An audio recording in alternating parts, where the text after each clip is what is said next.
بسم الله الرحمن الرحيم. السلام عليكم ورحمة الله تعالى وبركاته.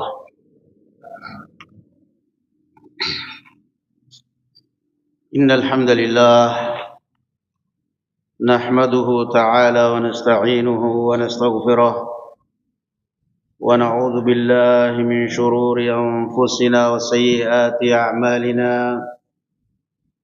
من يهده الله فلا مضل له ومن يضلل فلا هادي له. أشهد أن لا إله إلا الله وحده لا شريك له وأشهد أن محمدا عبده ورسوله لا نبي بعده. يا أيها الذين آمنوا اتقوا الله حق تقاته ولا تموتن إلا وأنتم مسلمون. يا أيها الناس اتقوا ربكم الذي خلقكم من نفس واحدة وخلق منها زوجها وبث منهما رجالا كثيرا ونساء. واتقوا الله الذي تساءلون به والأرحام إن الله كان عليكم رقيبا. أما بعد، Alhamdulillah, puji dan syukur kita panjatkan kehadirat Allah Subhanahu wa taala. Salawat serta salam semoga tetap dilimpahkan kepada Nabi kita Muhammad sallallahu alaihi wa ala alihi wasallam, pada keluarga beliau dan para sahabatnya serta para pengikutnya ila yaumiddin. Kita masih dalam Kitabul Wudu dari kitab ringkasan Sahih Muslim, dan sekarang kita masuk kepada bab al-mashu 'ala al-khuffain. Bab kebolehan mengusap di atas kedua khuf atau sepatu. Syukran. Suatu hal yang harus kita ingat ya ikhwan barakallahu fikum, bahwa berwudu bukan hanya sekadar mensucikan anggota badan dari najis, tapi lebih dari itu adalah juga mensucikan hati dari najis. Makanya disyariatkan setelah selesai berwudu membaca doa, Allahumma ja'alni minat tawwabin waj'alni minal mutatahhirin. Ya Allah, jadikanlah aku orang yang senantiasa bertaubat. Taubat bersih hatinya dari dosa, bersih hatinya dari hasad, bersih hatinya dari iri, dendam, dengki, nifaq, maksiat. Waj'alni minal mutatahhirin, dan jadikan aku termasuk orang-orang yang bersuci, suci badannya dari najis, suci pakaiannya dari najis. Maka sekali lagi barakallahu fikum, bahwasanya filosofi daripada wudu atau makna daripada wudu itu bukan hanya sekedar fokus pada kesucian badan, tetapi juga lebih daripada kesucian hati. Juga di dalam barakallahu fikum wudu menganjurkan atau mengajarkan kepada kita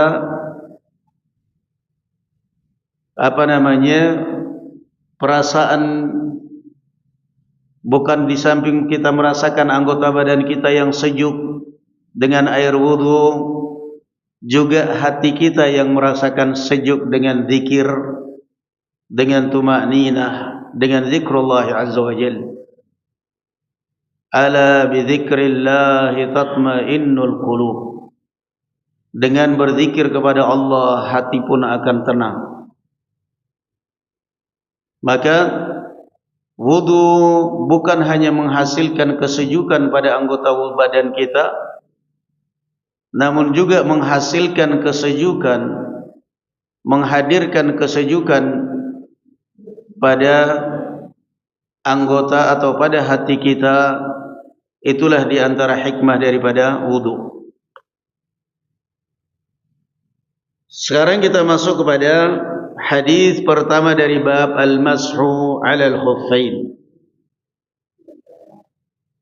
Kebolehan berwudu dan kebolehan mengusap di atas kedua khuf atau kedua sepatu saat berwudu. Ini adalah rukhsah di dalam agama kita. Rukhsah di dalam syariat kita, keringanan di dalam syariat kita, karena terkadang kita memakai sepatu di kereta, di pesawat, dan susah untuk melepasnya kalau harus pada saat berwudu. Maka syariat kita tidak perlu mengajarkan, tidak perlu melepas, cukup dengan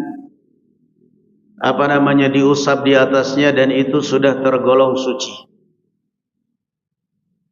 Yang kedua, al-mashu 'alal khuffain mengajarkan kepada kita bahwa agama kita ini mabniun 'alas suhulah.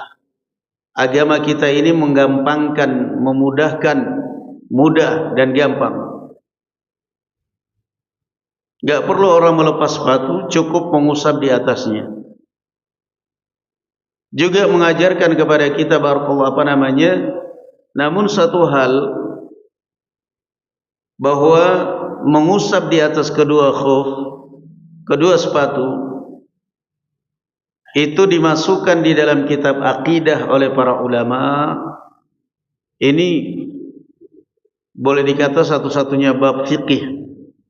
Ya ada juga sih, cuman ini yang paling sering dititik beratkan, yang sering dimasukkan di dalam kitab akidah. Seperti misalnya Imam At-Tahawi dalam Aqidah Tahawiyah, beliau mengatakan wa naral masha 'alal khuffain. Dan termasuk akidah Ahlus Sunnah wal Jamaah adalah bolehnya mengusap di atas kedua khuf saat berwudu. Yang menjadi pertanyaan, bukankah ini bab fikih, namun kenapa dimasukkan di babul aqidah? Dimasukkan di bab aqidah karena orang-orang Syiah mengingkari ini. Orang Syiah mengingkari syariat al-mashu 'alal khuffain, mengusap di atas kedua khuf. Sehingga para ulama memasukkannya di dalam kitab aqidah untuk meluruskan dan untuk membantah mereka ini. Kemudian hadis yang pertama, an Hammam qala qabala Jarirun thumma tawadda'a. Beliau mengatakan Jarir ibn Abdullah radhiyallahu anhu pernah buang air kecil kemudian beliau berwudu. Wa masaha ala khuffaihi, lalu beliau mengusap di atas kedua khuf. Faqila taf'alu hadha, lalu ada yang mengingkarinya, engkau mengerjakan ini? Dan ini memberikan pelajaran kepada kita, sesuatu hal yang kita kerjakan atau yang kita lihat pada orang, perbiasakan jangan su'udzan, perbiasakan jangan buruk sangka. Tanya kepada orang itu, jangan pernah buruk sangka kepada orang.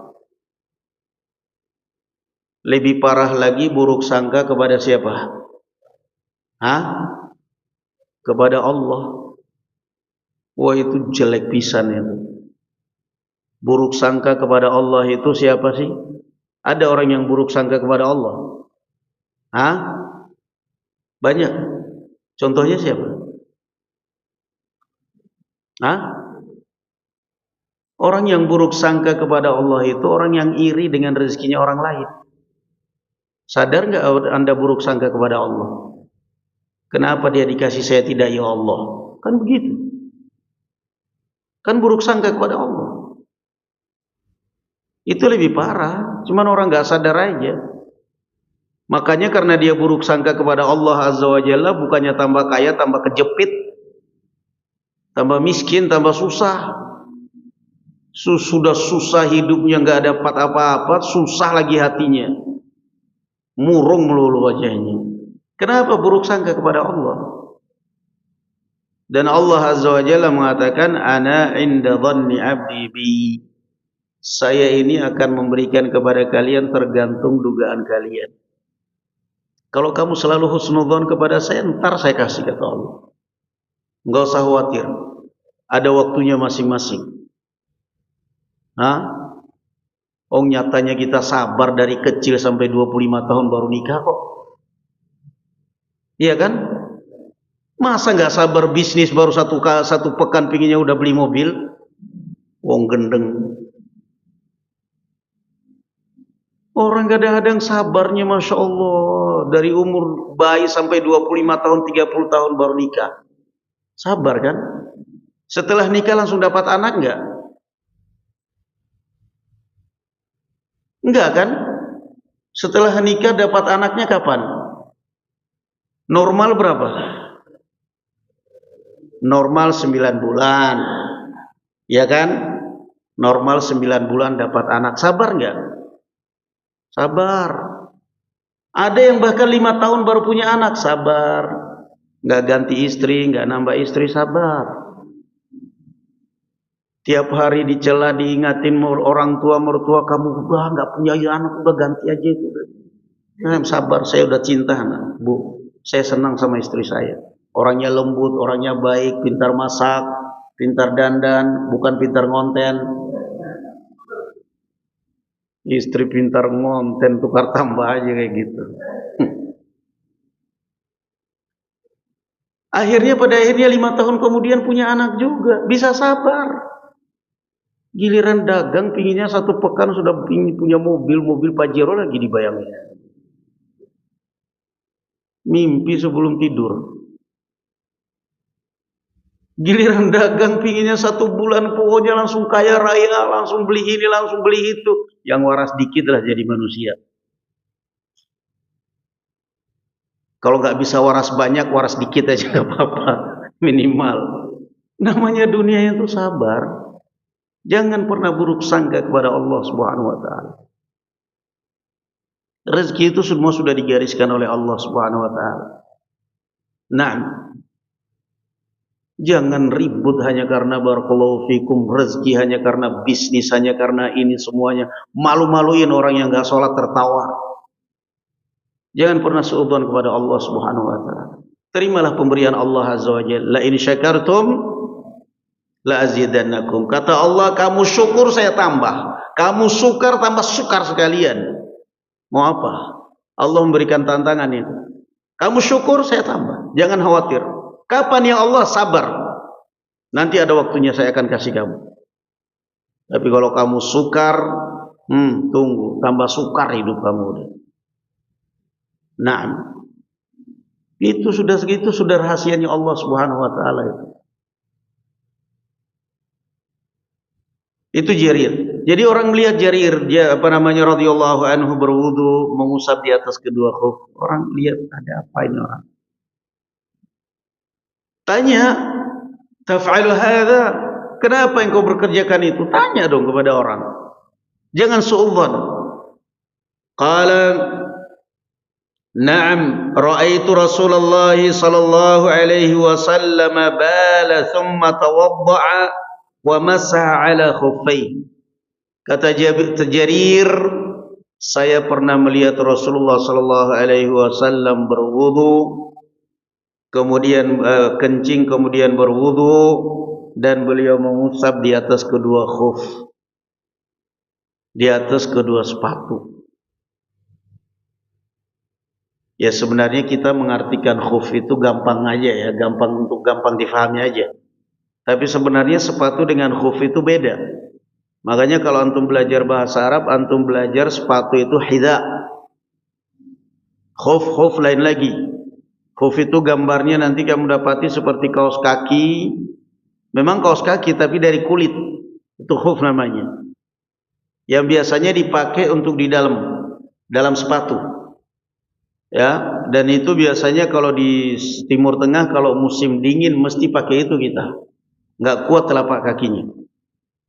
Pakai sepatu pun nggak kuat, karena yang dingin itu tulang. Ya, ada berapa dulu teman kita di Yaman itu kalau udah musim dingin nggak bisa jalan. Tulang yang kena, tulang itu yang diserang itu. Nah, karena musim dingin, padang pasir, jadi dingin itu bukan segar, dingin kering. Akhirnya musim dingin tapi malah pecah-pecah. Pipi itu pecah-pecah kalau nggak dikasih pelembab. Sehingga pakai itu yang namanya sering kita pakai di sana khuf.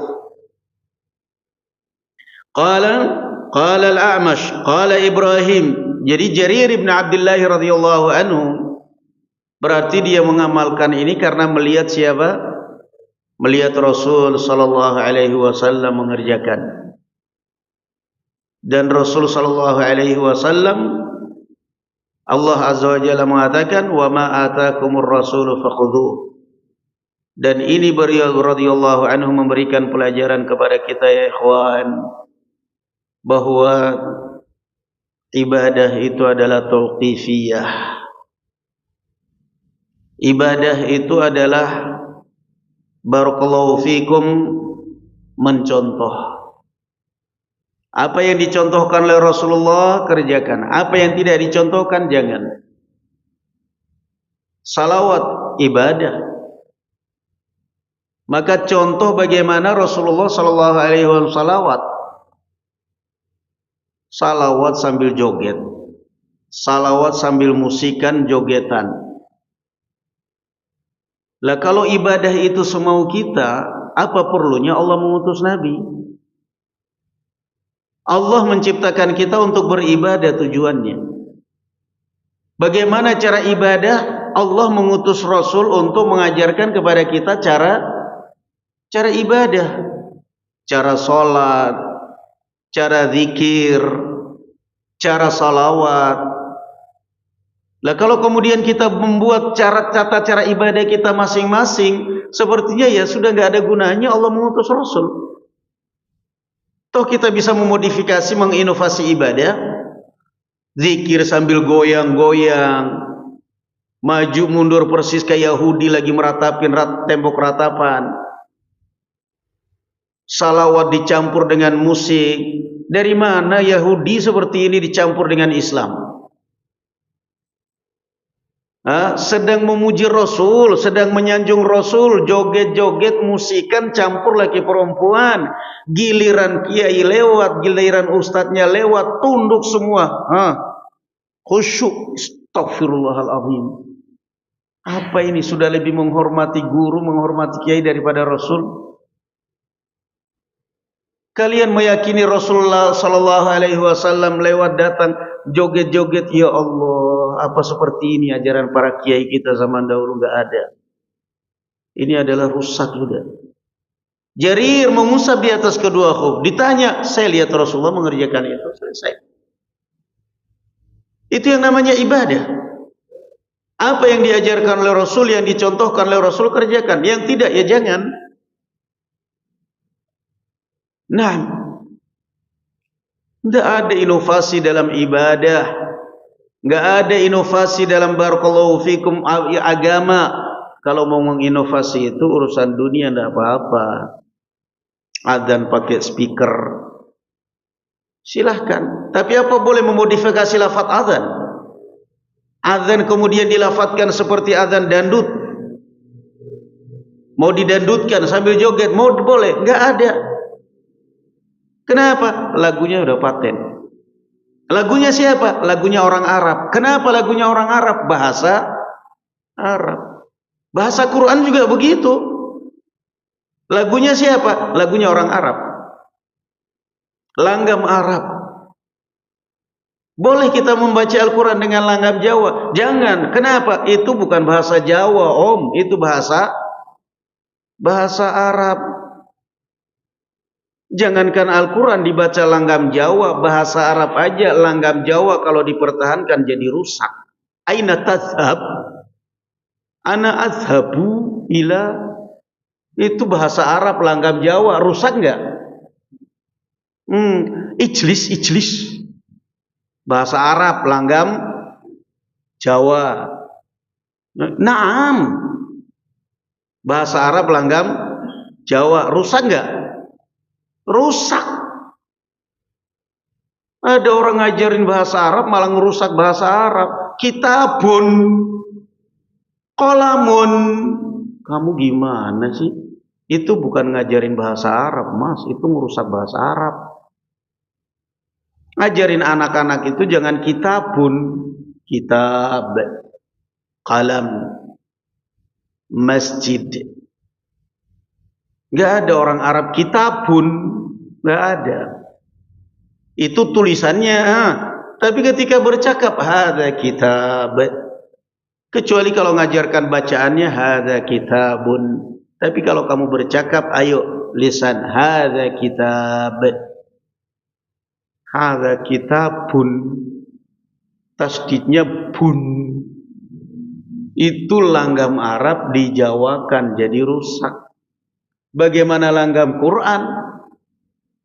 Nggak boleh dong. Lah terus kita mau ikut langgam siapa? Ya langgamnya orang Arab.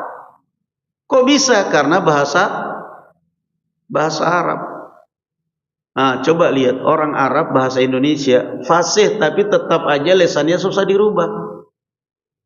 Nah, tetap aja susah.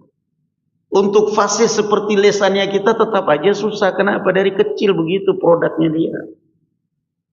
Nah, makanya termasuk ajaib itu lidahnya orang Indonesia. Ya, Allah rupanya berikan keajaiban pada orang Indonesia itu. Lidahnya orang Indonesia itu jangan dikira bukan kaleng-kaleng. Kalau sudah bisa baca Al-Quran lancar, kalau orang nggak lihat mukanya nggak tahu kalau itu orang Indonesia.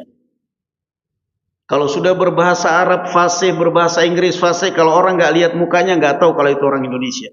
Wah, ini orang Arab benar ini. Kenapa? Persis bahasa Arabnya fasih seperti orang Arab. Tapi orang Arab sefasih-fasihnya bahasa Indonesia tetap aja ketahuan kalau dia orang Arab. Itu luar biasa ya itu Indonesia itu. Tapi coba lihat itu orang India. Orang India fasih bahasa Arab enggak juga. Ada syekh yang dulu dari India. Yang dulu diundang itu Syekh Wasiullah Abbas atau Syekh apa. Tetap aja Indianya kental banget. Walaupun dia Masya Allah ilmu luar biasa, tapi tetap aja khas Indianya ada bahasanya. Masya Allah, Masya Allah, Masya Allah, Masya Allah. Tapi kalau kita orang Indonesia, udah kalau bahasa Arab nggak tanggung, Masya Allah. Untuk orang Arab, nggak saya orang Indonesia. Inti fasih banget, saya lama di Arab. Oh, Masya Allah. Sayangnya kalau walaupun lama di Arab tetap aja hidungnya nggak naik. Lama di Arab makan roti, makan daging onta, makan makanan Arab tetap aja hidung standar. Gak bisa nambah dikit berapa senti kayak gitu. Memang itu sudah ciptaan Allah. Tapi lidah orang Indonesia paling ahli. Bisa hilang statusnya kalau udah berbahasa Arab. Kalau orang gak lihat muka gak tahu kalau itu orang Indonesia. Itu Allah beri kelebihan kita. Allah Subhanahu wa taala beri kelebihan. Nah, jangankan orang Arab mau pindah ke Indonesia. Orang Arab kalau sudah bertahan dengan lahjanya dari kecil juga susah. Yaman itu begitu. Sebagian ada yang enggak bisa ngomong qaf. Qaf itu qaf. Wa qala Allah, bukan wa qala Allah, wa qala Allah. Susah walaupun sudah jadi syekh gitu aja lisannya dia. Enggak bisa dirubah.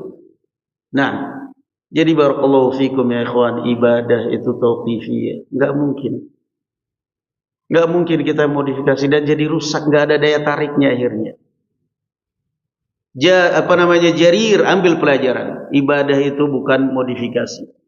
Kalau memodifikasi cara ibadah, tempat ibadah mungkin. Masjid dikasih AC, kasih lampu, dikasih CCTV, kasih karpet, silahkan modifikasi, nggak ada masalah. Lalu apa boleh kemudian sholatnya dimodifikasi? Nggak mungkin. Nggak mungkin. Jangankan sholatnya, meluruskan softnya aja nggak boleh diinovasi. Nah, mentang-mentang yang imamin tentara, siap barisan lurus rapat. Kenapa imamnya tentara? Nanti giliran yang imamin salon, salafnya direbonding. Mungkin softnya tolong direbonding softnya. Gak ada modifikasi, gak ada. Tetap aja istau atadilu soft, lurus rapat. Tetap aja datar seperti itu. Jadi gak mungkin. Ibadah itu gak bisa dimodifikasi. Dimodifikasi makin rusak. Lihat aja sekarang. Akhirnya alhamdulillah dengan banyaknya kebidahan-kebidahan, salawat, joget-joget, campur musik, alhamdulillah orang pun makin cinta kepada dakwah sunnah. Kenapa? Bosan dengan cara seperti itu. Gak masuk akal. Yang namanya zikir itu semestinya menenangkan hati. Ala bidzikrillahi tatmainnul qulub. Ini bukannya tenang hatinya, malah apes sudah, gak ada gunanya sudah. Kemudian qala al-A'mash, berkata Taib, qala Ibrahim kana yu'jibuhum hadzal hadits li'anna Islam Jarir kana ba'da nuzulil Maidah. Mereka sangat senang dengan hadis ini para sahabat karena Islamnya Jarir setelah turunnya surat Al-Maidah, yaitu perintah wudu. Artinya menunjukkan bahwa mengusap di atas kedua sepatu tidak dimansuh, tetap muhkam.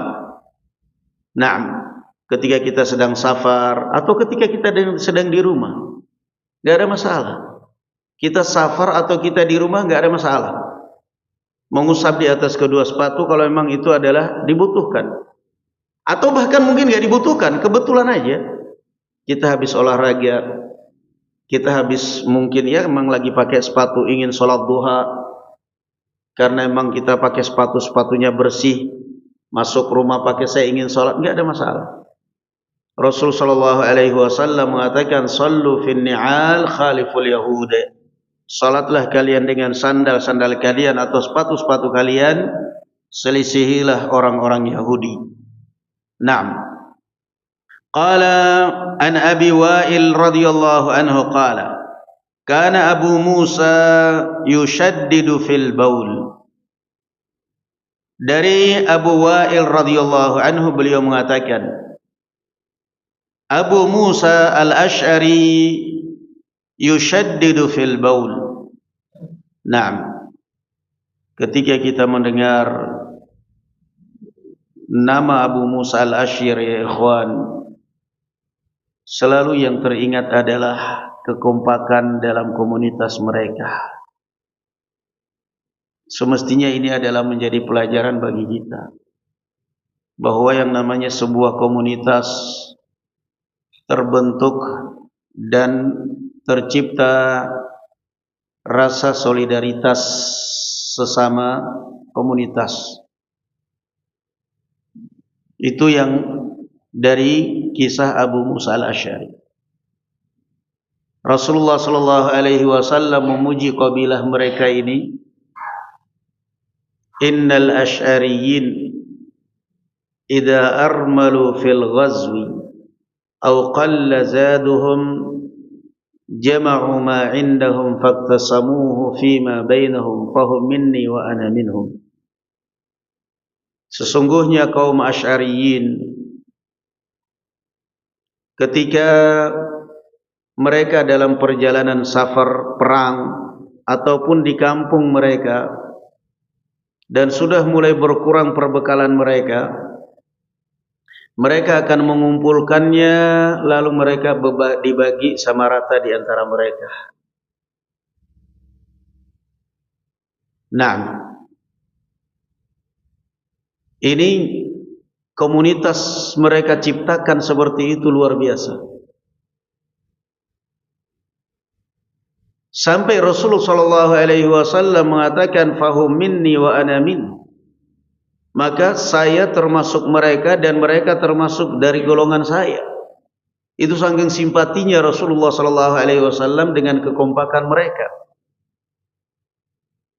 Yang semestinya begitulah komunitas. Terbentuk komunitas jangan hanya di pengajian aja satu majelis. Jangan hanya di pengajian saja, satu ustadz, satu wajah, satu ruangan, tetapi paling tidak juga satu hati. Di luar majelis pun juga kita satu hati. Jangan hanya karena dunia kita berpecah belah, kita ribut, kita itu.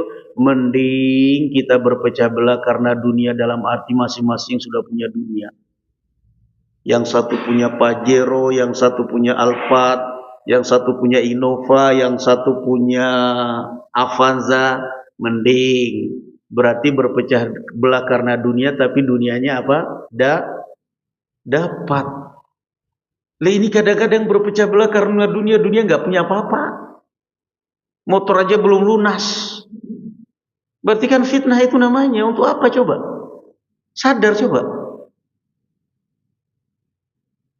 Kadang-kadang kita itu nggak sadar loh. Makanya di dalam Al-Quran Allah Azza wa Jalla selalu memuji qad aflaha man tazakka. Bersihkan hati dulu. Hati bersih. Baru wa dzakara asma rabbih fa shalla. Baru berzikir, baru salat, bersihkan hati. Qad aflaha man zakkaha. Sukses, beruntunglah orang yang hatinya bersih. Nah, jangan selalu iri pada apa yang Allah berikan pada orang lain. Mengalah komunitas Abu Musa al-Asy'ari. Mengalah demi untuk orang lain. Di antara ciri atau di antara pujian Allah Azza wa Jalla kepada kaum Ansar, wa yu'thiruna ala anfusihim walau kana bihim khasasah. Wa man yuqa syuhha nafsihi fa ulaika humul muflihun.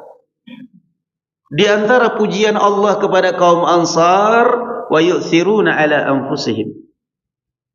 Dan mereka selalu mendahulukan kepentingan saudara mereka dari kaum Muhajirin. Ini Ansar. Walau kana bihim khasasah. Padahal mereka sendiri sebenarnya punya kebutuhan juga. Kemudian Allah mengatakan, wa may yuqa syuhha nafsihi fa ulaika humul muflihun. Barang siapa yang bisa mengendalikan sifat syuh pada dirinya, maka dia akan beruntung. Apa itu asyuh ya ikhwan? Asyuh adalah syiddatil bukhl ma'al hirs. Pelit rakus, pelit ambisi. Sudah pelitnya kelas kakap, ambisinya kelas kakap juga. Wa may yuqa syuhha nafsi. Kalau anda bisa mengendalikan dua sifat yang buruk ini pada dirimu, engkaulah orang yang akan sukses. Di dalam kitab Riyadhus Shalihin, Al-Imam An-Nawawi rahimahullah ta'ala membuat satu bab al-ithar wal muasah. Bab al-ithar wal muasah. Al-ithar apa? Mendahulukan kepentingan saudara kita. Jangan menguntungkan diri sendiri, mencelakakan orang. Jangan barakallahu fikum, jangan pernah suudzon kepada Allah. Jaga komunitas. Jaga hati kita. Rezeki diatur oleh Allah Subhanahu wa taala. Belajar dari tadi sekilas kita baca kaum Abu Musa al-Asy'ari radhiyallahu anhu, Abdullah bin Qais. Jadi kita baca, memang kita belajar kitab Thahara, kitab Tayammum, kitab Basuh, tapi kan ini juga penting, figur itu pelajaran bagi kita. Karena apa? Barakallahu fikum ya ikhwan. Orang itu akan semangat hidup kalau punya dua hal. Yang pertama, dia punya cita-cita yang jelas. Yang kedua, dia punya tauladan. Tanpa dua ini coba aja, percuma. Kamu pondokkan anakmu, kamu sekolahkan anakmu, balik lagi, pulang lagi. Saya mau mondok di situ untuk apa, Bi? Saya mau jadi apa mondok di situ? Saya sekolah di situ mau jadi apa, Bi? Mi. Coba tanya kepada anakmu. Emang cita-cita kamu apa sih, nak? Enggak tahu. Ya itu jeleknya kamu. Bukan pondoknya yang jelek, bukan sekolahnya yang jelek, kamu yang jelek. Kenapa enggak punya cita-cita? Dan itu kebanyakan orang zaman sekarang. Sekolah, mondok, tapi tidak jelas apa cita-citanya. Sehingga akhirnya ya sudah mondok-mondok sekolah-sekolah tapi habis itu pengangguran. Beda dengan orang-orang tua kita di zaman dahulu, guru-guru kita zaman dahulu. Dari SD aja dulu kita zaman dahulu mesti pertama sering sekali pertanyaan. Kamu cita-citanya apa? Dokter. Kamu cita-citanya apa? Tentara. Kamu cita-citanya apa? Dulu belum ada ustadz. Ustadznya cuma satu, Allah yarham Ustaz Zainuddin MZ. Jadi nggak ada cita-cita ustadz. Kiai di Jawa, di luar Jawa nggak ada. Jadi paling cita-cita itu aja. Tapi yang jelas sudah dicamkan itu pada anak itu. Sehingga apa? Kejarlah cita-citamu. Itu prinsipnya. Kun himmatuka fi thuraya walau kana rijluka fi thara. Gantungkan cita-citamu setinggi langit sekalipun kakimu berpijak di tanah. Dari SD dulu kita sudah ditanamkan sama guru kita, sama orang tua kita. Cita-cita kamu apa? Sehingga jelas. Pokoknya cita-cita saya sampai tercapai. La astashilanna as-sa'ba aw udrikal muna faman qadatil amalu illa lisabiri. Saya akan menerjang segala kesusahan sampai aku menggapai cita-citaku. Karena sesungguhnya cita-cita tidak akan pernah tercapai kecuali orang yang bersabar. Cita-cita. Apa rencana kamu? Apa cita-cita kamu? Kalau anakmu nggak punya cita-cita, kamu mau jadikan mondokan dimanapun, sekolahkan dimanapun, nggak ada, tetap aja kabur pisan. Balik lagi itu. Kenapa? Nggak ada cita-citanya. Kamu cita-citanya apa sih, nak? Cita-citanya mau jadi imam Masjidil Haram. Aduh, kayaknya ketinggian. Udahlah, cari yang lain aja udah. Udahlah, minimal imam masjid Isra aja sudah, al-Ikhlas di Isra udah enggak apa-apa. Udah paling enggak itu aja dulu dah. Tapi yang jelaskan cita-citanya mau jadi imam, berarti kamu hafal, kamu cari sanad, kamu sudah yang jelas tercapai. Yang kedua apa? Figur. Siapa figur kamu? Kalau Anda di dalam hidup ini tidak ada yang difigurkan, jangan harap Anda bakal maju. Yang ada merasa paling baik, yang Anda merasa paling wah. Tapi kalau ketika ada yang difigurkan, itu dia akan selalu teringat. Figur saya Rasul Sallallahu Alaihi Wasallam. Segala ujian sudah pernah dia alami. Udah, berarti saya jangan pernah menyerah. Itu figur. Coba antum camkan. Gak ada yang antum figurkan, gak bakal. Yang ada antum ada masalah kecil aja langsung stres. Nah, ada masalah sedikit aja langsung stres. Kenapa? Gak ada figur. Baru tengkar sama istri aja sudah. Talim libur, ustadz gak enak badan. Padahal bukan lagi gak enak badan, tengkar sama istrinya. Ada yang gak enak badan apa. Habis dimarahin sama istrinya, habis diomelin sama istrinya, pusing ustadznya, takut ngaji belepotan. Untuk ngapain? Ambil figur. Rasul Sallallahu Alaihi Wasallam diomelin istri, santai aja, biarin aja. Kalau istri ngomel itu berarti masih hidup. Alhamdulillah. Nah, ta'lim, jalan-jalan udah. Kenapa? Figur kita siapa? Ada kan? Kalau kamu tidak punya figur, stres. Akhirnya apa? Setiap ada masalah langsung merenung, ya Allah kayak gini banget nasib saya ya Allah. Ya nasib, ya nasib. Nah, kayak paling stres. Padahal sebenarnya hal kecil. Begitu cerita ke orang diketawain tok. Maka barakallahu fikum, ambil pelajaran ya ikhwan. Kisah Abu Musa al-Asy'ari dan kaumnya, bagaimana mereka menciptakan komunitas yang solid, yang luar biasa. Dan ini mohon maaf, susah kita menciptakan komunitas seperti ini. Susah. Yang ada kadang-kadang daurah, ada daurah sambil bazar. Sama-sama jualan herbal, jualan itu saing-saingan, banting-bantingnya. Padahal sama-sama kadang-kadang kalau sama-sama akhwat ya sama-sama cadaran. Kalau ikhwannya berjenggot, bergamis, sama-sama banting-bantingan harga, nggak pantas dilihat orang. Padahal imannya katanya takdir Allah, tapi coba kalau giliran muamalah, masya Allah. Yang namanya agama itu, manhaj itu muamalah juga faham ya ikhwan. Ngaji itu untuk memperbaiki diri dan untuk diamalkan, bukan hanya teori. Belajar itu kisah Abu Musa al-Asy'ari, masya Allah, komunitas yang luar biasa. Tercipta komunitas yang masya Allah. Nah, Abu Musa al-Asy'ari radhiyallahu anhu, kata Abu Wa'il, termasuk orang yang terlalu ekstrim dalam masalah kebersihan kencing. Wa yabulu fi qaruratin wa yaqulu inna bani Israil kana idza asaba jilda ahadihim baulun qaradahu bil maqarid. Bahkan beliau saking ketatnya Abu Musa al-Asy'ari ini, sampai kalau kencing di botol. Kalau kencing di botol kan dipastikan celananya nggak bakal percik, karena langsung cor di botol.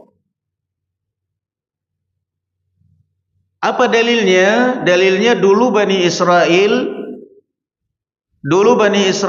kalau ada kulit mereka terkena najis, maka bukan dicuci kulit itu, tapi digunting, dikupas. Ngerinya itu Bani Israel.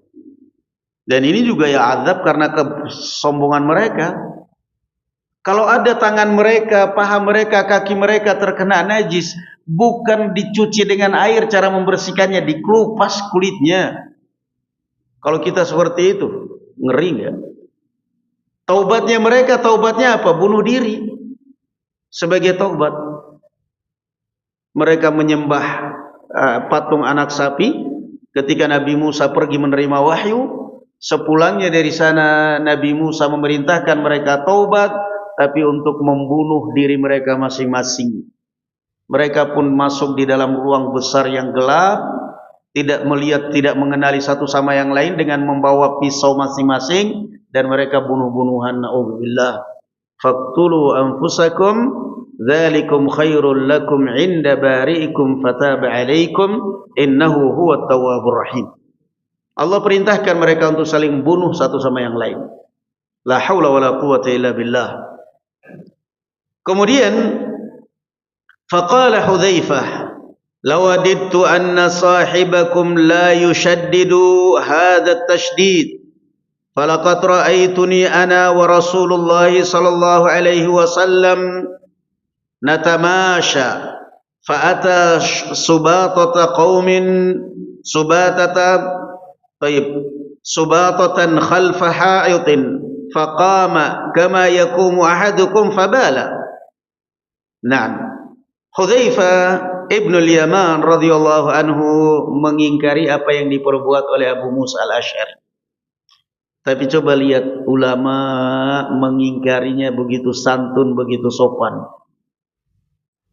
Dia mengatakan, wadidtu, saya sangat berharap mudah-mudahan guru kalian ini, yaitu Abu Musa al-Asy'ari, sahabat kalian ini, tidak terlalu ekstrim.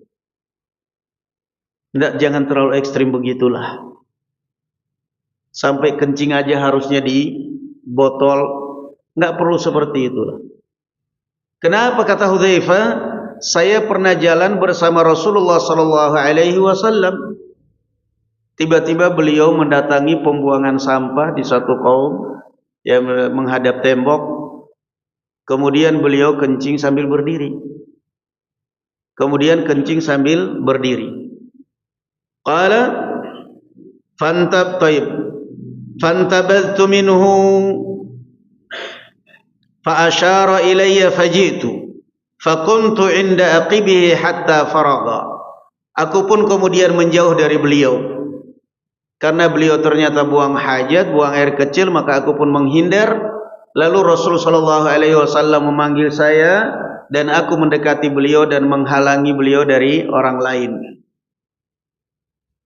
Di dalam hadis ini barakallahu fikum ya ikhwan, bahwa yang namanya ibadah termasuk juga bersuci Kalau sudah terlalu ekstrim nggak bagus.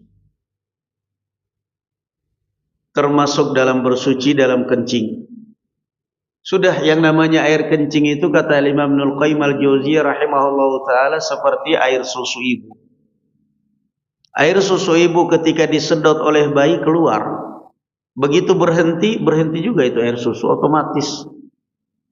Enggak ada kerannya, subhanallah, kuasa Allah itu. Masya Allah itu kuasa Allah. Enggak perlu dibalik, enggak perlu si ibu ini baring, enggak usah. Disedot keluar, begitu bayi berhenti nyusu langsung berhenti. Sama air kencing juga begitu. Maksudnya apa? Apa yang keluar pada saat kencing ya itu yang najis. Yang kita rasakan kayak masih tersisa di kemaluan, sudah biarkan. Enggak usah kemudian mohon maaf barakallahu fikum sampai diurut-urut. Sampai kemudian berdiri, kemudian duduk kayak semacam menjatuhkan diri, biar keluar gitu. Kalau mau seperti itu sekalian aja pakai tang dijepit, dikuras biar keluar sekalian. Pakai tang atau kalau enggak disedot aja pakai sedotan air disedot. Ngapain? Enggak usah. Justru itu merusak saraf. Itu semua dibahas oleh Imam Ibnul Jauzi dalam kitab beliau Talbis Iblis. Bahwa itu adalah termasuk talbis iblis, cara iblis untuk menyesatkan Anda. Di kamar mandi sampai setengah jam. Apa yang diurusin? Kencing. Giliran sholat nggak ada 5 menit tamat. Masya Allah, setan nggak itu? Di kamar mandi itu tempat setan loh. Di kamar mandi sampai setengah jam, 1/4 jam, ada yang bahkan 2 jam mandi. 2 jam di kamar mandi. Ada yang kencing sampai 15 menit, setengah jam. Ada yang nanya itu, apa itu hukumnya Ustaz? Saya kalau kencing, habis kencing nanti burungnya ditempel di tembok, kalau kelihatan basah berarti masih ada air kencing. Itu bukan kelihatan basah masih ada air kencing, masih ada setan di kepalamu. Taubat. Ada yang berdiri 3 kali, naik turun biar keluar air kencingnya. Nyiksa diri banget. Ada yang ngurut kemaluannya biar air kencingnya, lah perempuan ngurutnya gimana? Ada yang tanahnya berdehem biar keluar kencingnya. Ngapain dipaksakan? Sudah apa yang keluar itu air kencing. Ketika kamu berdiri ternyata keluar, yaitu air kencing juga. Bersihkan. Sudah apa yang terasa kayak di perut, kayak mohon maaf di kemaluan, sudah biarin, enggak keluar sudah. Jangan dipaksakan. Ya. Enggak perlu seperti itu. Innallaha yuhibbut tawwabin wa yuhibbul mutatahhirin. Allah mencintai orang-orang yang bertaubat dan mencintai orang-orang yang bersuci. Tapi jangan terlalu memaksakan diri. Naam. Lan yushad ad-din ahadun illa ghalabah. Siapapun yang terlalu ekstrim dalam menjalankan agama mesti akan terkalahkan ya. Sudah masuk Isya ya? Azan dulu.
Baik, kita lanjutkan di dalam riwayat yang lain, fatawadda'a wa masha 'alal khuffain.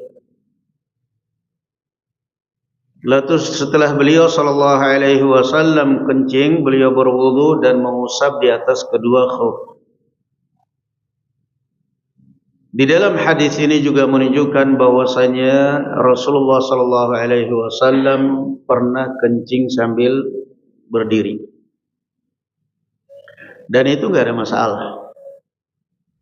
Yang penting intinya satu, menjaga percikan air kencing jangan sampai ke badan atau ke pakaian. Bagaimana dengan ucapan Aisyah radhiyallahu anha?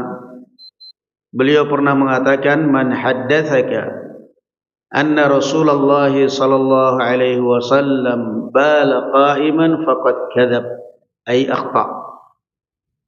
Kalau ada orang yang menyampaikan kepada kamu, kalau ada orang yang bercerita kepadamu bahwasanya Rasulullah sallallahu alaihi wasallam pernah kencing sambil berdiri, maka dia telah salah. Kadzab ay akhta, salah. Artinya di sini enggak bertentangan dengan hadis Hudzaifah.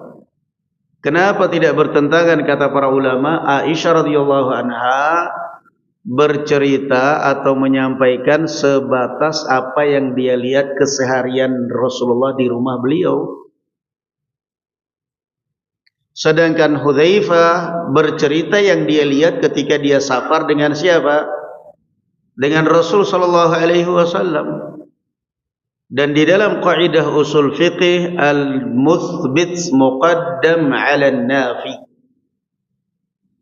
Fa innaha lahu ziyadatu 'ilm. Di dalam kaidah usul fiqih dikatakan bahwa al-muthbit, orang yang menetapkan sesuatu, harus lebih didahulukan daripada yang menafikan, karena yang menetapkan itu ada tambahan ilmu. Di sini Aisyah radhiyallahu anha menafikan bahwa Rasul sallallahu alaihi wasallam tidak pernah sepenglihatan beliau kencing sambil berdiri, menafikan. Hudzaifah menetapkan, dia pernah melihat, bahkan bukan hanya melihat, berdiri menutupi Rasul sallallahu alaihi wasallam, beliau kencing sambil berdiri. Berarti menunjukkan apa? Boleh. Aisyah radhiyallahu anha, ya, dan memang ya sekarang diciptakan seperti itu. Kalau dulu kan klosetnya duduk, klosetnya kan dulu kita jongkok gitu kan, ya orang kencing sambil duduk. Sekarang diciptakanlah oleh orang-orang Yahudi supaya orang kencing sambil berdiri dengan kloset seperti itu. Nah ini orang kalau sudah terbiasa, sudah jadi kebiasaan akhirnya. Kita pun akhirnya terbawa. Tetapi enggak ada masalah. Hadis Aisyah radhiyallahu anha tadi sekali lagi beliau menyampaikan apa yang dia lihat sehari-hari di rumah beliau, bahwa Rasul sallallahu alaihi wasallam kencing sambil duduk. Nah, sekarang kencing sambil berdiri di luar, otomatis kalau duduk ya terlihat karena terbuka. Masih mending kalau tertutup, ini di ruang terbuka. Enggak mungkin Rasul sallallahu alaihi wasallam duduk. Kalau duduk jelas terlihat auratnya, harus pakaian, harus celana turun. Tetapi beliau pun kencing sambil berdiri. Dan ini sekali lagi menunjukkan boleh hadis Hudzaifah bin Yaman radhiyallahu anhu, bahwasanya Rasulullah sallallahu alaihi wasallam ata subatata qaumin fabala qa'iman. Beliau datang ketika beliau sedang berjalan dengan Hudzaifah berjalan dengan Rasulullah, tiba-tiba beliau mendekati pembuangan sampah suatu kaum dan menghampiri, kemudian beliau kencing sambil berdiri.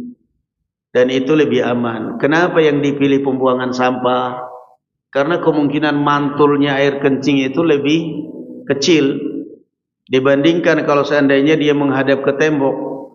Kemungkinan mantul itu akan lebih besar. Tapi kalau pembuangan sampah artinya kemungkinan meresap dan tidak mantul itu lebih kuat. Nah, dan sudah pernah juga kita bahas tentang larangan kencing di lubang batu, lubang tanah, jangan. Karena bisa jadi itu adalah tempatnya apa? Tempatnya jin. Jangan. Bisa jadi barakallahu fikum, dan Rasul sallallahu alaihi wasallam melarang. Ada orang kadang-kadang kencing di lubang batu atau lubang tanah, tiba-tiba keluar ular. Setelah itu kesurupan. Itu pernah kejadian itu. Dulu waktu kita di Jogja mondok seperti itu, ada perempuan kesurupan, susah diruqyah, enggak sembuh-sembuh, diruqyah, kasihan, sakitnya permanen boleh dikata itu. Awal dari kejadiannya di situ. Dia cerita katanya waktu dia kuliah begitu, dia sama lagi camping sama teman-temannya, terus dia kebelet, dia menjauh dari teman-temannya, kencing di lubang tanah. Ada ular keluar dari situ, ular kecil. Semenjak itu mulai terasa ya. Gejala mulai terasa, efeknya mulai terasa. Nah, itulah pentingnya belajar syariat. Itulah pentingnya belajar agama. Makanya dulu kalau budaya orang-orang Arab zaman dahulu sebelum adanya toilet di dalam rumah, mereka akan buang hajat, buang air kecil, buang air besar itu ke padang pasir, nunggu malam hari paling banyak, kemudian digali. Lebih baik gali tanah. Gali kemudian buang hajat, setelah itu ditutup kembali. Jangan ngincar lubang batu atau lubang tanah, karena barakallahu fikum bisa jadi itu adalah tempatnya jin. Dan jin juga sama dengan manusia, kalau rumahnya diganggu, dendam dia, dan dia kalau sudah dendam ya masuk di dalam tubuh orang dan akhirnya sakit orang, kesurupan. Diruqyah. Saya bukan cerita saya sendiri, saya juga ikut meruqyah. Dan dia ceritanya begitu, diruqyah, enggak sembuh. Nah, susah sembuhnya. Ceritanya berawal dari situ dia. Maka Rasul sallallahu alaihi wasallam memilih pembuangan sampah. Ya. Kemudian juga yang kedelapan, karena itu lebih aman, bukan lubang batu, bukan lubang tanah. Kemudian juga yang kedua, jangan lupa, ya, terutama pada saat buang air, kalau misal masuk kamar mandi, kan bismillah, Allahumma inni a'udzubika minal khubuts wal khaba'is. Tapi kalau di tempat umum, kita kan nggak tahu. Kita nggak tahu, apalagi malam-malam, lagi nyopir, kebelet, mau kencing, lihat Google rest area 30 menit lagi, sementara ini sudah mau pecah. Akhirnya ambil bahu jalan, sudah bismillah, Allahumma inni a'udzubika minal khubuts wal khaba'is. Kita nggak tahu di situ, barangkali pas kencing di situ ternyata mungkin ada lubang tempatnya jin di situ, malam kita nggak lihat. Bismillah, Allahumma inni a'udzubika minal khubuts wal khaba'is. Nah, perbiasakan bismillah. Buang air panas di rumah atau di tanah, bismillah. Kita nggak tahu, barangkali di situ ada makhluk halus, ada jin. dan akhirnya kena dan dia pun dendam, maka cara menyingkirkan dia adalah bismillah. Cara menyingkirkannya baca bismillah. Nah, Rasul sallallahu alaihi wasallam ata subatata qaumin fabala qa'iman. Beliau datang ke tempat pembuangan sampah, lalu beliau kencing sambil berdiri. Kencing sambil berdiri. Berarti hadis untuk mengkoneksikan antara dua hadis ini, kata Imam An-Nawawi, artinya hadis Aisyah radhiyallahu anha bahwa itulah yang sering kali dilakukan oleh Nabi, yaitu kencing sambil duduk. Adapun kencing sambil kencing sambil duduk atau sambil jongkok, adapun kencing sambil berdiri adalah sewaktu-waktu. Sewaktu-waktu, barakallahu fikum.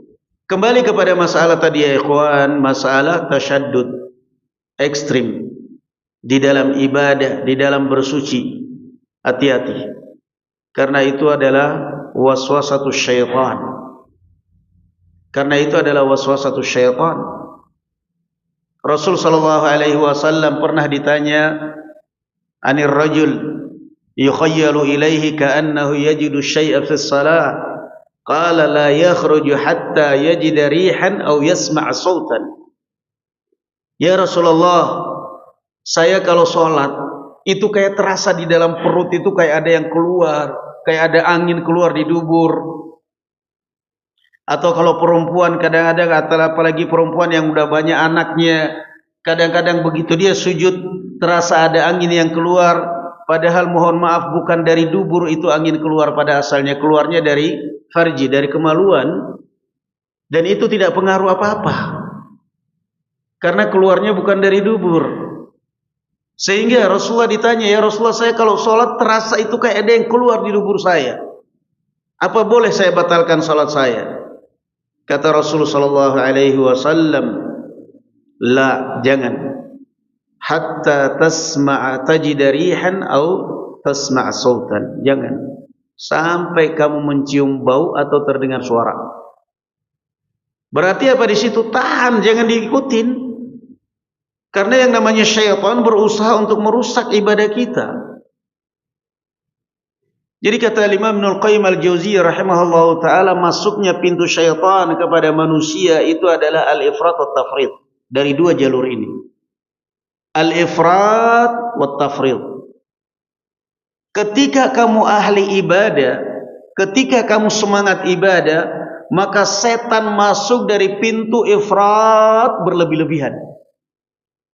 Berlebih-lebihan. Sampai takbir enggak langsung Allahu Akbar, sedekap enggak, gulung-gulung dulu tangannya. Berulang kali takbir, Allah, turun lagi, kayaknya masih kurang khusyuk. Tarik nafas dalam-dalam. Allahu Akbar. Tafrid, ifrat. Berlebih-lebihan. Sampai sholat pokoknya matanya terus. Jalan sampai pokoknya kelihatan zikir terus, matanya satu doang yang kebuka, mubazir melihat dua-duanya. Itu triknya syaitan.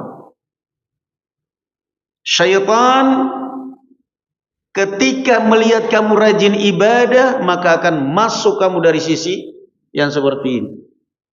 Dari sisi ifrat, berlebih-lebihan. Sampai seakan-akan pokoknya ibadah saya itu kurang sah, harus begini. Pokoknya saya kalau sholat lebih khusyuk, lampunya saya gelapin semuanya. Nggak ada. Seakan-akan sudah syaitan sudah. Dia akan masuk dari sisi ifrat. Dan itu sudah terjadi di zaman Rasulullah. Zainab, Rasul sallallahu alaihi wasallam masuk masjid, ada tali yang terikat di antara tiang masjid. Rasul sallallahu alaihi wasallam tanya, "Liman hadzal habl?" Siapa yang ikat tali ini? Qalu hadza hablun li Zainab. Mereka menjawab, ini tali yang ikat Zainab ya Rasulullah. Idza fatarat ta'allaqat biha. Beliau mengikat tali ini di masjid, kalau salat malam beliau capek berdiri, itu tinggal baringkan badan di tali ini, jadi enggak jatuh, tetap berdiri. Sholat malam, ketika dia capek berdiri, badannya disangkutkan di tali, udah tetap berdiri, gak jatuh. Semangat sholat malam. Apa kata Rasul? Hulluha alaikum bima tutiqun fa innallaha la yamallu hatta tamallu. Kata Rasul sallallahu alaihi wasallam, lepas ibadah itu yang selama kalian mampu. Allah tidak akan pernah bosan dan hanya kalian yang akan bosan nantinya. Enggak baik memaksakan diri. Yang kedua apa ya ikhwan? Tafriq, lalai. Kalau orang sudah lalai dari ibadah, maka setan akan masuk dari pintu lalai terus. Lalai terus. Ketika dia mau sholat malam, kan cuma sunnah aja hukumnya. Terus seperti itu. Jadi syaitan itu sudah ada senjatanya masing-masing. Syaitan itu sudah ada triknya masing-masing. Di antara tipu daya syaitan adalah kana yusawimun nas. Dia menjiwai seseorang, itu keahliannya syaitan itu. Menjiwai seseorang. Ini orang kelemahannya dari sisi apa ini orang? Ini orang kalau saya goda kepada bid'ah dia enggak mau. Kelemahannya dari sisi dunia, dihancurkan dari sisi dunia. Ini orang kelemahan dari sisi dunia enggak mau, kelemahan dari sisi bid'ah enggak mau, kelemahan dari sisi maksiat enggak mau. Tapi ini orang kelemahannya dari sisi perempuan, dihancurkan dengan perempuan. Syaitan itu. Antum tahu kisahnya Barsisa ya ikhwan? Barsisa ahli ibadah Bani Israel. Kisahnya ada di dalam tafsir Ibnu Katsir, ayat surat Al-Hasyr, ayat kamathali syaitan idh qala lil insani kfur falamma kafara qala inni bari'um minka inni akhafullaha rabbal alamin. Kisahnya di ayat itu dalam surat Al-Hasyr. Seperti syaitan ketika berkata kepada manusia, kafirlah engkau. Namun tatkala manusia kafir, syaitan mengatakan, saya berlepas diri darimu, saya takut kepada Allah Subhanahu wa taala. Syaitan berkata kepada manusia, kafirlah. Setelah dia kafir, syaitan mengatakan, saya berlepas diri dari kamu.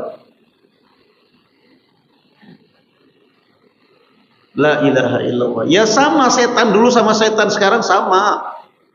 Datang ke desa-desa sana misionaris, mengajak orang Islam untuk murtad, dikasih beras, dikasih indomie, begitu murtad, inni akhafullaha rabbal alamin, terserah selamat murtad, saya takut Tuhan.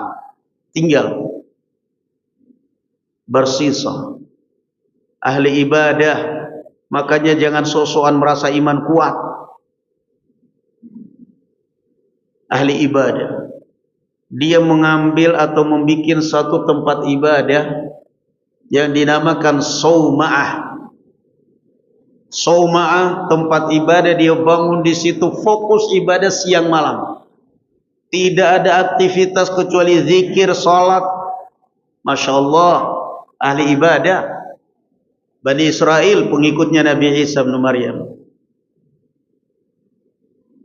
Suatu saat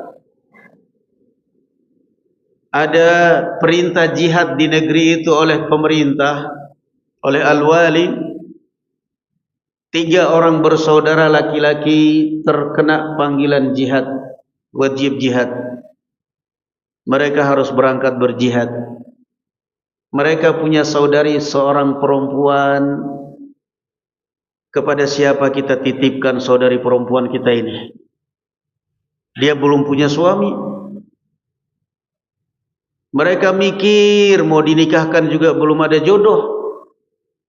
Ada seorang laki-laki yang amanah namanya Barsisa. Ya, makanya jadi laki-laki jangan sosok amanah perempuannya. Urusan perempuan itu berat. Ada seorang Barsisa. Datanglah mereka kepada Barsisa menawarkan, kami berangkat jihad, kami titip saudari kami di sini. Oh enggak. Khalwat haram, enggak boleh. Saya juga enggak mau nikah, saya enggak mau diganggu perempuan, saya ingin fokus ibadah. Tawar menawar, tarik ulur. Akhirnya ya sudah, begini aja. Kami akan bangunkan tempat untuk saudari kami di dekat tempat ibadah Anda. Bagi kami yang penting pokoknya ada tetangganya lah yang perhatikan dan aman. Boleh juga kalau begitu. Nah, udah mulai. Udah mulai satu tangga. Pergilah mereka berjihad, saudara mereka, saudari perempuan mereka ini tinggal di tempat, di rumah yang dibikinkan oleh saudaranya dekat tempat ibadahnya Barsisa. Tiap hari Barsisa mengantarkan makanan kepada tetangga yang baik ini.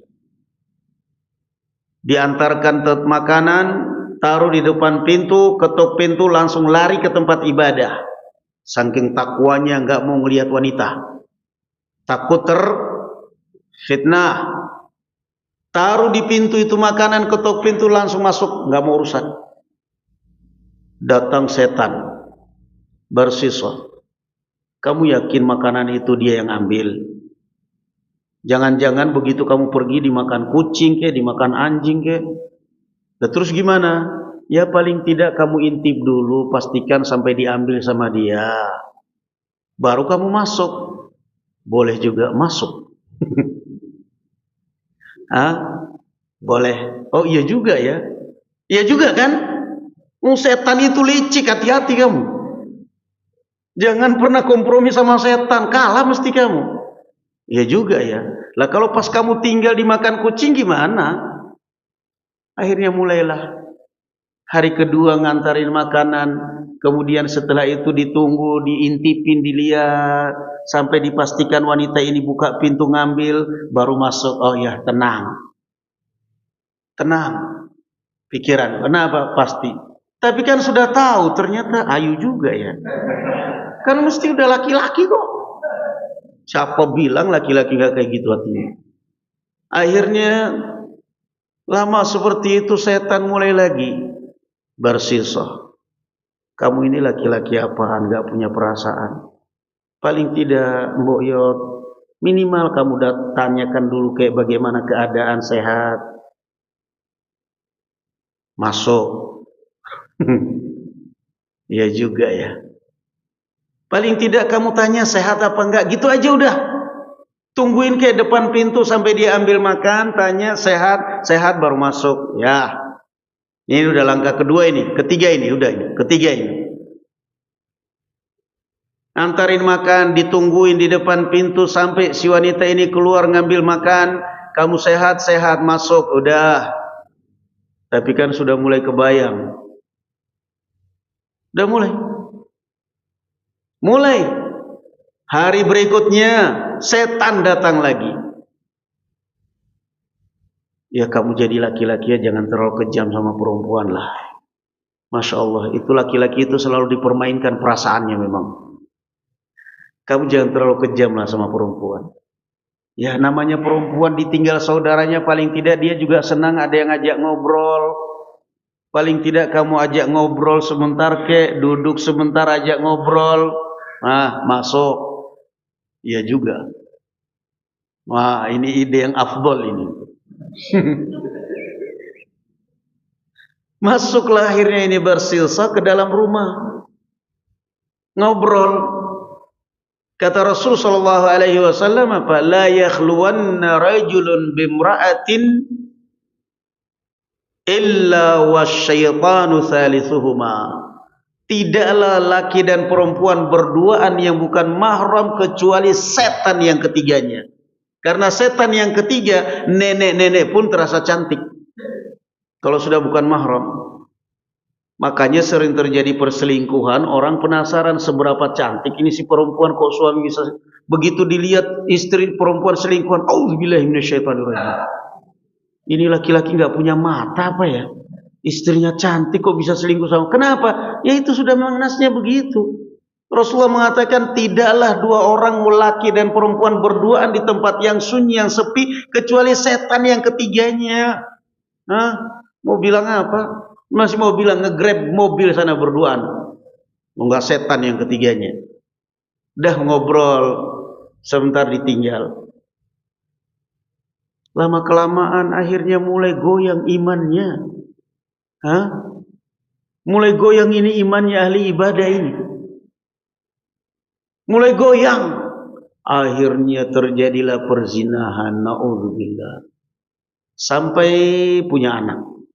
Sampai si wanita ini melahirkan. Begitu melahirkan, setan datang lagi kepada Barsisa. Barsisa, kamu ini ahli ibadah. Kamu ini tauladan Bani Israel. Apa kamu enggak malu kalau seandainya anak-anak saudaranya si wanita ini pulang, ternyata kamu punya anak, saudari mereka punya anak dari kamu? Terbongkar semua kartumu, terbongkar semua nama baikmu, hancur nama baikmu. Ini wanita ini. Nah, terus apa yang harus saya lakukan? Kamu nurut sama saya, kata syaitan. Apa itu? Ya mau enggak mau anak itu dibunuh. Kalau kamu tidak bunuh anak itu, sudah bukti yang kuat itu. Enggak bisa dipungkiri, itu anak sudah bukti. Anaknya akhirnya dibunuh, dikuburkan. Setelah bayinya dikuburkan, setan datang lagi. Barsisa, kamu kira ibunya mau menerima anaknya kamu bunuh? Masya Allah. Setan memang kuat, menyesatkan orang luar biasa. Canggih. Step by step. Kamu kira ibunya ridha anaknya kamu bunuh? Dia mau terima begitu saja anaknya kamu bunuh? Enggak bakal ibunya terima. Mesti dia bakal cerita ke saudaranya. Ya terus bagaimana? Ya sekalian ibunya juga. Akhirnya ibunya dibunuh, kuburkan. Tenang? Enggak. Tambah gak tenang. Sudah. Kemudian sekian lama mereka berjihad, pulanglah ini saudaranya mereka datang ke Barsisa menanyakan saudari perempuan mereka. Barsisa mengatakan, saudari kalian sakit, saya sudah berusaha mengobati semampu saya, ternyata gak bisa saya obati, dan akhirnya meninggal dan sudah saya kuburkan. Mereka pun berterima kasih kepada Barsisa yang telah berusaha untuk merawat saudari mereka. Mereka husnudzan. Karena apa husnudzan? Karena dia ahli ibadah. Pulang mereka berterima kasih. Malam hari 3 saudaranya ini bermimpi didatangi lagi itu syaitan. Syaitan yang sama. Saudari kalian bukan meninggal karena sakit. Saudari kalian meninggal dibunuh oleh Barsisa setelah berzina dan bahkan punya anak. Kalian mau tahu kuburan saudari kalian? Di sampingnya ada kuburan bayinya. Gali di dekat tempat tinggal dia. Kaget, mereka tidur mimpi seperti itu. Esok hari 3 bersaudara ini mereka cerita mimpinya sama semua. Kok sama, saya juga seperti itu mimpinya. Kok sama, saya juga begitu. Nah, mereka pun kemudian datang ke tempat yang ditunjukkan oleh syaitan, posisi kuburan saudari mereka. Mereka pun menggali dan mereka menemukan di situ ada kuburan saudari mereka dan bayinya. Mereka kemudian menuntut kejujuran pada Barsisa. Barsisa akhirnya mengakui perbuatannya dan memang mau nggak mau ngakui ada buktinya. Diseret Barsisa Bani Israel yang tadinya orang terhormat, orang terpandang, jadi orang yang hina, dihinakan oleh Bani Israel, bahkan diancam akan dieksekusi mati atas perhubungan apa, karena ini adalah perbuatan yang sangat memalukan. Diikat menjadi tontonan Bani Israel. Sebelum dieksekusi mati, datang lagi syaitan kepada Barsisa. Barsisa, kamu kenal saya kan? Saya kenal. Kamu yang menjerumuskan saya dalam hal ini. Iya. Sekarang saya juga yang bisa menyelamatkan kamu, kata syaitan. Kamu sudah terjebak seperti ini, hanya saya yang bisa menyelamatkan kamu, wahai Barsisa. Tetapi dengan satu syarat. Saya akan menolong kamu dari kesulitan yang kamu alami ini, tapi dengan satu syarat. Apa syaratnya? Sujud. Kamu sujud di hadapan saya. Kamu sujud di hadapan saya.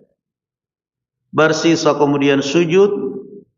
Setelah barsisa sujud, syaitan pun kemudian mengatakan, inni bari'um minka inni akhafullah rabbal alamin. Maaf, saya sudah berhasil membuat kamu keluar dari Islam, membuat kamu rusak.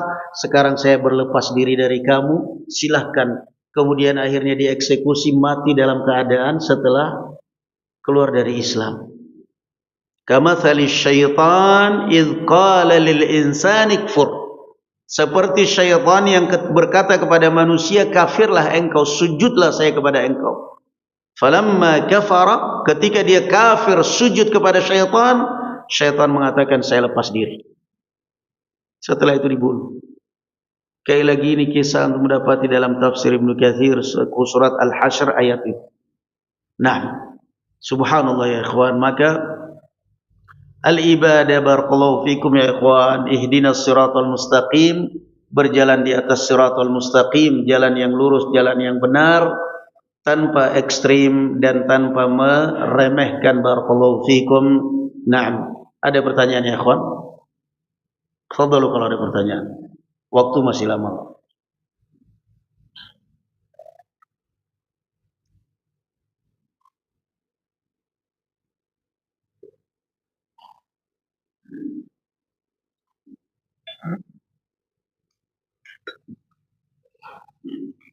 Fadhal.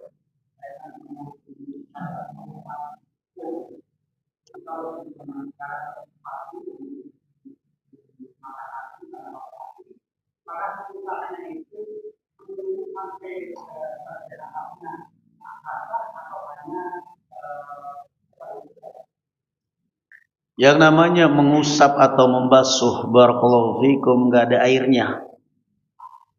Jangan dibasahin sepatunya. Ngambil air di tangannya kemudian sepatunya basah, merembes akhirnya kakinya terganggu, jangan.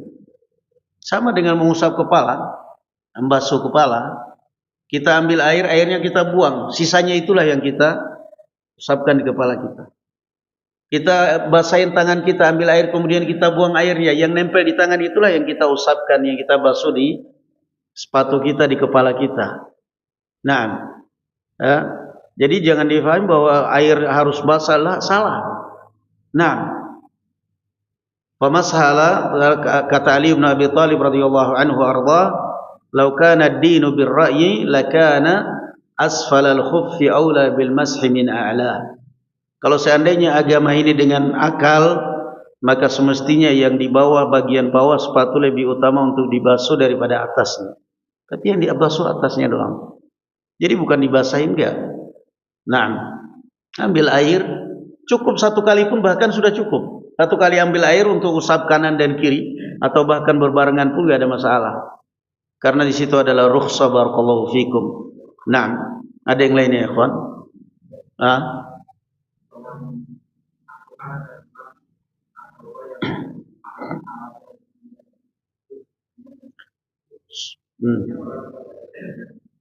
Surat At-Taubah barakallahu fikum tidak dimulai dengan bismillahirrahmanirrahim. Ada dua versi di kalangan para ulama. Yang pertama mengatakan bahwa surat Al-Taubah adalah merupakan lanjutan dari surat sebelumnya Al-Anfal. Karena surat Al-Anfal itu tergolong pendek dibandingkan dengan surat-surat sebelumnya. Dimulai dari Al-Baqarah, Ali Imran, An-Nisa, sampai kemudian Al-A'raf, Al-Anfal. Ini panjang-panjang ini. Giliran Al-Anfal pendek sendiri. Sehingga sebagian ulama mengatakan ini sebenarnya adalah satu surat. Tapi karena kandungannya sudah berbeda, maka dipisah. Itu versi yang pertama. Versi yang kedua, bahwa di dalam surat At-Taubah isinya adalah cerita tentang kaum munafikun. Cerita tentang kaum munafikun, dan kaum munafikun jauh dari rahmat Allah Subhanahu wa taala, sehingga tidak dimulai dengan bismillahirrahmanirrahim. Dari ayat pertama saja sudah kaum musyrikin, bara'atun minallahi wa rasulih. Sudah menunjukkan bara'ah, berlepas diri dari kaum kafir, kemudian munafiqun. Sehingga sangat tidak pantas kalau dimulai dengan bismillahirrahmanirrahim. Nah, sama dengan orang mau menyembelih hewan. Menyembelih kambing bismillahirrahmanirrahim. Ya akhi, kalau kamu bismillahirrahmanirrahim jangan disembelih. Jangan disembelih. Kenapa? Dengan menyebut nama Allah Maha Pengasih, Maha Penyayang. Sayang enggak ini? Kambing mau disembelih Maha Pengasih, ini disayangi. Kalau disayangi itu dielus. Bismillahirrahmanirrahim, pisaunya jangan. Pisaunya enggak jadi dielus. Allah Maha Pengasih, Maha Penyayang. Salah. Tapi ketika kita sembelih bismillah dengan menyebut nama Allah, kamu saya sembelih. Selesai. Tega kita nyembelihnya. Mau makan bismillahirrahmanirrahim, enggak jadi makan. Karena makanan kita itu disayangi oleh Allah, dikasihi oleh Allah, dan dia juga berzikir kepada Allah. Makanya mau makan bismillah, udah makan dengan nama Allah. Nah, itu diantara maknanya barakallahu fikum. Satu lagi kalau ada. Fadhal.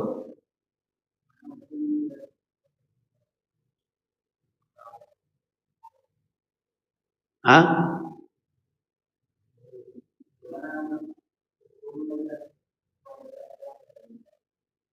Melihat wanita barakallahu fikum ajnabi barakallahu fikum ada dua ya.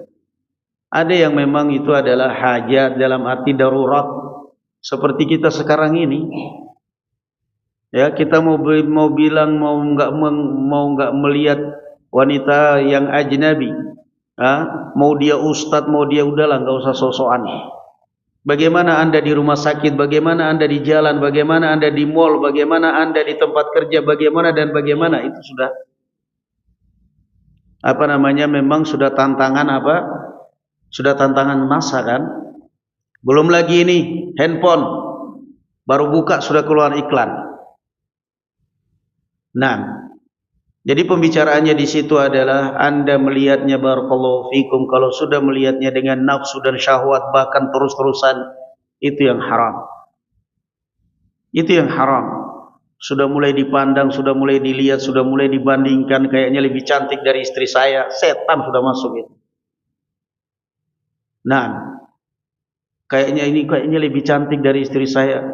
Kamu kalau sudah seperti itu, tunggu nanti istrimu juga membandingkan kamu. Kayaknya lebih ganteng dari suami saya. Kenapa? Yang namanya dosa itu mesti akan berbalas. Mesti akan berbalas itu. Nah, jangan. Rasulullah sallallahu alaihi wasallam Al-Qur'an berbicara, "Kullil mu'minina yaghuddu min absarihim wa yahfadhu furujahum wa kullil mu'minati yaghudduna min absarihinna wa yahfadna furujahunna." Katakan kepada kaum mukminin menundukkan sebagian, menundukkan dari pandangan, bukan menundukkan pandangan. Katakan kepada kaum mukminat menundukkan pandangan, enggak. Siapa yang mampu menundukkan pandangan? Tunduk terus jalan. Nyopir di depannya perempuan, nyopir mobil, nyopir motor di depannya perempuan, nunduk terus. Masuk kuburan. Ya, makanya Al-Quran itu indah banget. Teks Al-Quran itu indah sekali. Yaghuddu min absarihim, tab'id. Ya, menundukkan sebagian dari pandangan. Karena ada orang yang kadang-kadang juga terlalu ekstrim. Ada ibu-ibu nanya, "Ustaz saya mau nanya." Nunduk terus sampai ibu-ibunya kesal. "Ustaz saya mau." "Ya Bu, silakan Bu." "Ya Bu, pertanyaannya apa Bu?" "Bu." "Udahlah, enggak usah sosokan." Ada yang tanya karena di kamera dilihat orang kelihatan takwa banget sampai enggak ngeliatin, giliran di HP ngeliatin juga. Jangan gitulah. Ya, Allah mengatakan yaghuddu min absarim, tundukkan dari pandanganmu, bukan tundukkan pandanganmu. Kenapa? Enggak bakal mampu kita. Enggak bakal mampu kita. Dengan tuntutan zaman, dengan keadaan sekarang. Nah, maka Allah mengatakan seperti itu dan Rasul sallallahu alaihi wasallam mengatakan isrif basarak, palingkan pandanganmu. Naam, ini ya ikhwan barakallahu fikum. Dan saya minta izin ke pengurus, ini ada ikhwan nitip buletin, nanti insyaallah enggak apa-apa. Buletin gratis, enggak perlu bayar. Cuma ini ada. Alhamdulillah boleh tindakwah hasil kerja anak-anak. Tayyib subhanakallahumma bihamdik tolong taruh di situ nanti ambil. Di situ di atas kotak infak. Subhanakallahumma bihamdik asyhadu an la ilaha illa anta astaghfiruka wa atubu ilaik. Assalamualaikum.